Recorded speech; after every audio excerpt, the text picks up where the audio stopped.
Hi, it's Shannon. I want to talk about something that happened this weekend that I think is really important. It's something called granny dumping. And we don't see it that often, but it does happen on occasion, and it's something you should know how to manage. And so I'm going to give you some tips. What is it? So you may be aware that some patients are harder to take care of than others. And the other aspect of granny dumping is that when we are discharged from a hospital bed into like a rehab bed, Medicare covers up to 100 days. And at the beginning of the 100-day stay, the reimbursement rate from Medicare is very high. So facilities are incentivized to keep people in the beds right after they get out of the hospital, but then the reimbursement rates go down and down and down. So they're trying to get people out of the bed to get somebody new in that bed that is going to be Medicare is going to be paying a higher reimbursement rate. So what happens on occasion is the facility will wait until there's a weekend, like we saw with this client this weekend, and then they come up with a reason as to why the person needs to go to the hospital. Like in this case, our lady was admitted to the hospital late on Friday night, allegedly for unmanaged pain, even though they hadn't used the prescribed medications. There's a whole bunch of reasons why. This was clearly an effort to have her out of the bed. So, what do you do in those circumstances? And we got her to the hospital. At the ER, they were like, really, she should be going back. There's no reason to admit her. And when we tried to get her admitted back to the facility where she had previously been, they refused to take her, saying that they couldn't manage her pain. So that in and of itself is problematic for this facility. If you admit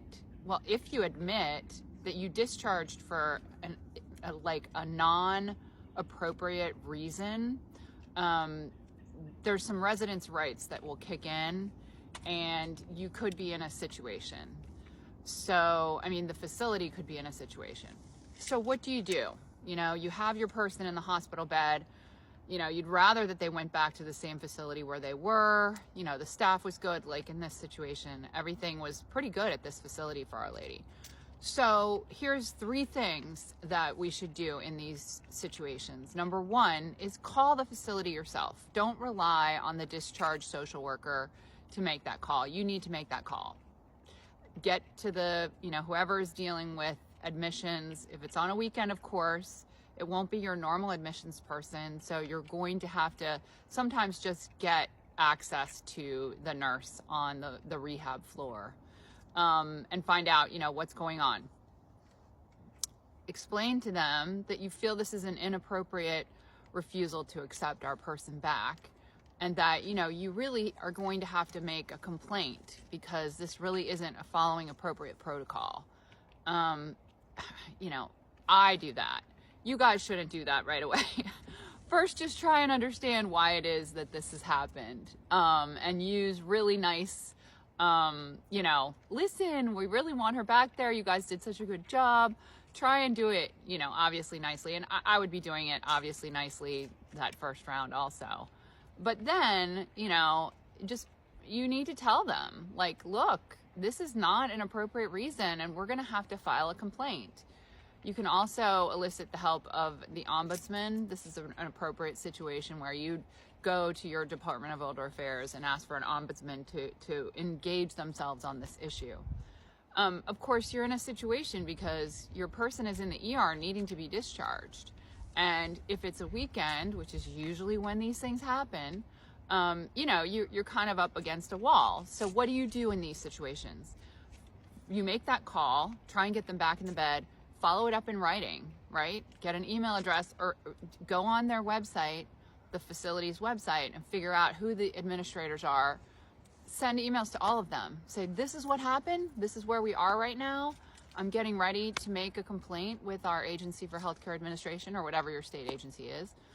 And, you know, I really, really, really would just like our person to be put back into the bed, because if this continues on this path, not only am I going to do that, but I'm also going to write a Google review and review on every other website that I can about, you know, how you basically came up with a reason to get my person out of the bed, and now you're refusing to have them be readmitted after the ER says that there's no basis for them to be admitted at the hospital. So, you know, it's frustrating. But then if in fact they don't readmit this person and you do have a valid reason, you should file that complaint. We cannot have facilities doing this to people. In addition, you should also do that review, because it is an appropriate negative review. So it's not like you're just threatening or like extorting. You actually are going through this process of making sure you're being a good healthcare advocate. And yeah, so that's improper discharge, granny dumping. It's not okay. There are ways to manage it. And I'd like to encourage you, be a strong healthcare advocate for our person. Sometimes they can't do it for themselves, and sometimes we have to be pretty strong ourselves. Okay, this is what's coming up this weekend. I hope you guys are staying warm. It is chilly out, and but beautifully sunny. So have a great weekend.